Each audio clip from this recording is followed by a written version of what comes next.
Oi, o programa de hoje vai ser dedicado a uma coisa que pouca gente sabe o que significa, mas que todo mundo sabe o quanto incomoda e fica apreensivo quando escuta a palavra: Custo Brasil. Eu sou Fátima Tucci e quero a sua companhia para a gente tentar dissecar esse custo e, quem sabe, barateá-lo. Um dos problemas que atrapalha muito os investimentos do Brasil é exatamente o peso dos impostos, um dos mais altos do mundo.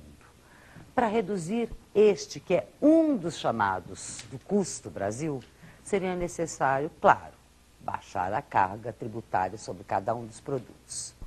Acontece que a gente está num ano de eleição, né? E isso poderia ser uma meta que só dá para pensar para o próximo presidente. Quem sabe um grande debate entre os candidatos daqui por diante para falar sobre isso. Outro problema que atrapalha muito o país é o custo da mão de obra. Aí você vai falar, bom, peraí, você está maluca, né?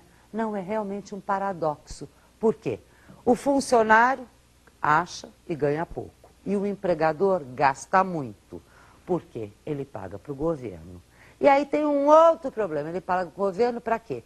Para o governo pegar esses impostos e jogar em trabalho correto, em investimento que vá dar um retorno para a sociedade, principalmente se esse investimento fosse, e não o é, em infraestrutura para baratear a produção e, consequentemente, o custo final dos produtos. Ufa! Além de tudo isso, minha gente, para produzir no Brasil, tem uma burocracia que tira o fôlego de cada um e que a gente não consegue nem respirar. E é tudo isso que a gente vai conversar hoje com o advogado tributarista Décio Ambrosio, presidente da Associação Nacional de Defesa dos Credores da União, Estados e Municípios. E você já sabe, né? Participa do programa, escreve pra gente, envia seu e-mail para economianegócios@recordnewstv.com.br. Décio, eu fiz um discurso inflamado porque há 36 anos na minha carreira jornalística eu escuto todo mundo falar. Tem jeito da gente pensar que esse custo Brasil vai diminuir? Olha, Fátima, é difícil, sabe por quê? Porque nós tivemos já diversas reformas tributárias. Todas as reformas tributárias que tiveram até o presente momento aumentaram os impostos em vez de diminuir, né? A próxima não deve ser diferente, né? Porque como o governo inchou muito o número de empregados nas repartições da União, e agora no ano eleitoral deve-se contratar mais ainda, então o que acontece? A despesa de custeio aumentou muito. Você vê, por exemplo, que os estados, a União, estados e municípios não podem gastar mais do que 60% da arrecada com custeio, mas tem município que gasta muito mais. Eu tive, por exemplo, empresas, né? Sou empresário há 42 anos, além de advogado, e a minha folha de pagamento, eu tinha funcionários muito bem remunerados, e a minha folha de pagamento não chegava a 2% do meu faturamento. Agora, imagine o Estado paga 60%. Só para você ter uma ideia, por exemplo, no município de São Paulo, o município de São Paulo arrecadava em torno de 16 bilhões, agora aumentou muito, mas 60% disso é gasto, 60% disso é gasto com 200 mil funcionários. E os outros 40% é gasto com 11 milhões da população. Então você veja bem, 40% é para atender a 40% da população, né? Aliás, os 40% atende 11 milhões de pessoas. E os outros 60% remunera 200 mil funcionários. Na sua opinião, né? A grande incongruência está no Estado ainda com esta função empregadora, como não funcionalismo bonito, funcionalismo público, mas a função eleitoreira empregadora, e por isso inchando as máquinas. Exatamente, porque a máquina acaba sendo uma forma de auxílio na eleição, né? Por isso que diz que quem tem a máquina já começa com uma grande chance, uma grande vantagem de ganhar a eleição, porque você faz o uso da máquina, né? Agora, veja bem, na realidade, o Estado, para você ter, o ideal seria que o tamanho do Estado diminuísse, né? Que o Estado só fizesse as coisas essenciais e deixasse para a comunidade fazer o resto.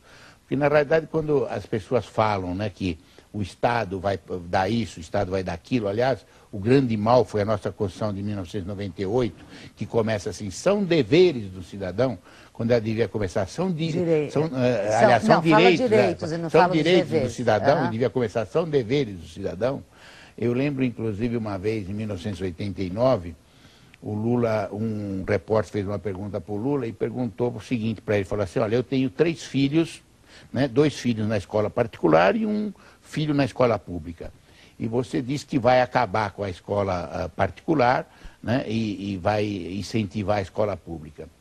E você vai me tirar esse direito de escolha? Aí o Lula respondeu o seguinte, o Lula respondeu, olha, fulano de tal, a minha escola vai ser tão boa, mas vai ser tão boa, que você só vai deixar seu filho numa escola particular se você for burro, porque você vai ter escola de graça. Para que você vai pagar se você vai ter escola de graça? E o repórter se contentou com aquela resposta, né? Eu perguntaria para ele o seguinte, escola de graça? Que história é essa de história de graça? Você vai ter uma varinha mágica que Nada você, é de graça, que você né? vai... Somos nós exatamente, que nós que pagamos. Na realidade, o Estado é como se fosse um grande condomínio. Quando o síndico resolve fazer uma reforma, ele manda a conta para você pagar. E por que a gente, no coletivo, a gente quer fazer social-democracia, né, e no particular a gente não faz? Então, por exemplo, quando uma pessoa deixa de pagar o condomínio porque está desempregada, nós devemos falar, não vamos cobrar, vamos ratear entre nós, né? Agora, a gente está enveredando numa outra seara, mas só para concluir este pensamento, enveredando, apesar de ser o foco, mas eu queria dissecar um pouquinho mais a questão do custo Brasil. Mas nessa seara do papel do Estado, hoje está uma grande discussão sobre qual é o papel real do Estado, porque o excesso de liberalismo, como foi tão defendido e a gente mesmo enaltecia do liberalismo americano, acabou resultando nesta crise, porque o Estado acabou também não controlando nada e a ganância de alguns, também a iniciativa privada fez as coisas erradas. E o sistema está, além de toda a crise, hoje a gente está com o sistema de saúde totalmente capenga e dando a reforma que o Obama está propondo, enfim. Qual é este papel do Estado, na sua opinião? Veja bem, na realidade, quando a gente fala em Estados Unidos, ou fala em Europa, a Inglaterra, a França, que é uma social-democracia, né, em que o Estado provém tudo, isso só é possível com a miséria dos países do terceiro mundo, por exemplo. Então, os Estados Unidos, a Inglaterra são países imperialistas, né? Por exemplo, você vê a própria Holanda, né? Ela tem grandes empresas no Brasil, então ela explora os países do terceiro mundo e sobra dinheiro lá para pagar o ensino, para pagar a saúde, que não é grátis, alguém está pagando, só que não está pagando lá, está pagando fora, né? Então, na realidade, não existe um capitalismo puro, né? Porque, por exemplo, por que o capitalismo não deu certo no Brasil? Porque ainda não foi implantado, né? Nós vivemos ainda no feudalismo, em que 70%, até pouco tempo atrás, 70% era do Estado e os outros 30% eram dos vassalos do rei. Antigamente nós tínhamos a capitania de Pernambuco, a capitania de São Vicente, hoje nós temos a capitania do cimento, a capitania da informática, a capitania da cerveja, a capitania da tinta. Então nós temos oligopólios ou monopólios, inclusive o Fernando Henrique e também o Lula estão incentivando muito fusão de empresas. Isso é muito ruim, porque vai acabar com a concorrência, e a concorrência que vai gerar eficiência e diminuição de custo. Hoje, por exemplo, em supermercado, nós já temos um oligopólio aí, nós temos o Carrefour, né? Nós temos o Pão de Açúcar e o Walmart. Então hoje são 3 que dominam, o que eles fazem? Eles fazem algumas ofertas, o resto eles vão lá e colocam um lucro excessivo e quem vai pagar é o consumidor final. Quando aparece algum outro mercado que começa a incomodar, eles vão lá e compram, como compraram o Atacadão, compraram o Açaí, vão lá e compram para tirar a concorrência e depois colocam o preço que quer. Por isso, na sua opinião, também seria necessário termos mecanismos de controle. Então, você não está nem enaltecendo um capitalismo selvagem, mas também não uma social-democracia que se abstenha da...